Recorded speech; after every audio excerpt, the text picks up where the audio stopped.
নমস্কার। আজকের এই ভিডিওর মাধ্যমে আমি আপনাদের দেখাবো বাংলা শস্য বীমা খারিফ মরশুম 2024-এর ফর্ম ফিল আপ আপনারা কি করে করবেন। এই ফর্ম ফিল আপ সম্পূর্ণ অফলাইন পদ্ধতিতে হয়। এবছরের ইন্স্যুরেন্স কোম্পানি হলো বাজাজ অ্যালায়েন্স। এটি হলো সেই ফর্ম। এই ফর্ম আপনারা ডেসক্রিপশনে পিডিএফ আকারে পেয়ে যাবেন। ফর্মটি প্রথমে আপনারা প্রিন্ট আউট করে নেবেন। ফর্ম ফিল আপ করার জন্য প্রথমে এই ফর্মের প্রথমে কৃষকের নাম লিখতে হবে, তারপর তার বাবার নাম, মায়ের নাম বা অভিভাবকের নাম লিখতে হবে, তারপর তার বয়স এখানে লিখতে হবে এবং তারপর তার জেন্ডারটা এখান থেকে সিলেক্ট করতে হবে। তারপর তার ভোটার কার্ড নাম্বার অবশ্যই পুট করতে হবে। আধার কার্ড নাম্বার তার নিচের ঘরে পুট করবেন। তিনি জাতিতে এসসি, এসটি, জেনারেল না ওবিসি সেটা এখান থেকে সিলেক্ট করতে হবে। এইভাবে গোল দাগ দিয়ে সিলেক্ট করতে পারেন। তারপর তার ফোন নাম্বারটা এখানে পুট করে দেবেন। ফোন নাম্বার ইংরেজিতে লিখলেই বেটার হয়। তারপর তার গ্রামের নামটা এ ঘরে পুট করবেন। তারপর গ্রাম পঞ্চায়েতের নামটা এ ঘরে পুট করবেন। তারপর তার ব্লকের নাম, জেলার নাম। তারপর জিজ্ঞেস করা হচ্ছে কেসিসি আছে কিনা। যদি হ্যাঁ হয় হ্যাঁ লিখবেন, অন্যথায় নো লিখবেন। তারপর এখানে কৃষক বন্ধু আইডিটি মেনশন করে দেবেন। এটা আবশ্যিক নয়, তাও এখানে অবশ্যই মেনশন করে দেবেন যদি আপনি কৃষক বন্ধুর সহায়তা পেয়ে থাকেন। কৃষক বন্ধু আইডি আপনারা কৃষক বন্ধুর অফিসিয়াল ওয়েবসাইটে পেয়ে যাবেন। এটা হলো সেই অফিসিয়াল ওয়েবসাইট। এখানে আসার পর নথিভুক্ত কৃষকের তথ্য বলে যে সেকেন্ড অপশনটি আছে, এটির উপর একবার ক্লিক করবেন।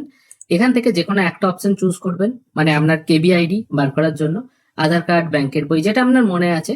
আধার কার্ড এখানে সিলেক্ট করবেন। তারপর আইডি নাম্বারটা এখানে পুট করে I am not a robot এই অপশনটায় টিক মার্ক দিয়ে সার্চ করলেই কেবি আইডি বলে যে আইডিটি পেয়ে যাবেন, সেটাই কিন্তু আপনাকে উক্ত ঘরে মানে এই ঘরটায় বসাতে হবে। এরপর এখানে দিতে হবে বীমার জন্য প্রস্তাবিত ফসল। এটা বাই ডিফল্ট ধান আছে, এখন যেহেতু ধানই চাষ হচ্ছে। আর একটা ফর্ম আছে, সেখানে কিন্তু শুধুমাত্র ভুট্টা চাষের কথা বলা হয়েছে। এইটা কিন্তু এই পিডিএফটার নিচেই পেয়ে যাবেন যারা ভুট্টা চাষ করছেন তাদের জন্য। এরপর এখানে যে ব্লকে আপনার জমি আছে সেই ব্লক সিলেক্ট করবেন। তারপর গ্রাম পঞ্চায়েতের নাম সিলেক্ট করবেন।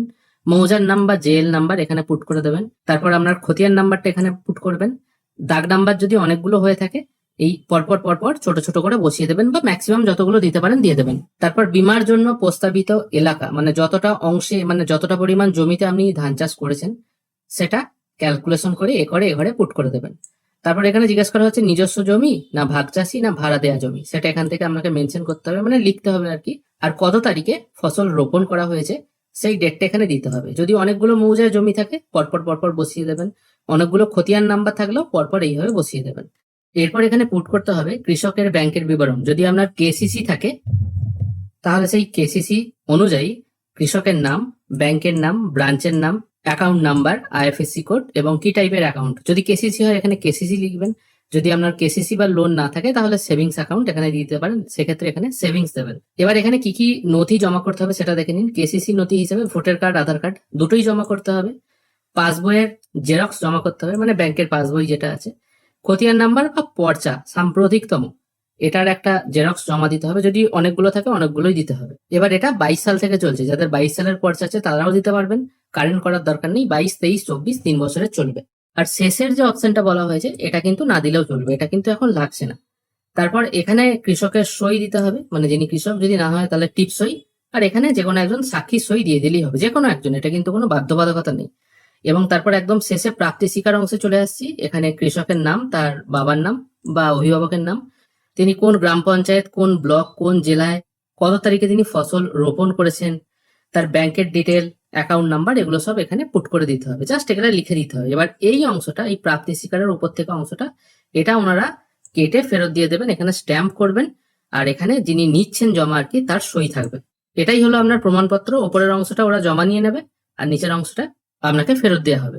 এইভাবেই কিন্তু আপনারা বাংলা শস্য বীমা ফর্ম জমা করতে পারবেন। আর কি কি ডকুমেন্ট আপনাকে তার সঙ্গে দিতে হবে জেরক্স করে সেটাও বললাম। আর অবশ্যই জেরক্সের নিচে সেলফ অ্যাটেস্টেড করে দেবেন, জাস্ট আপনার নামটা সই করে দিলেই হবে।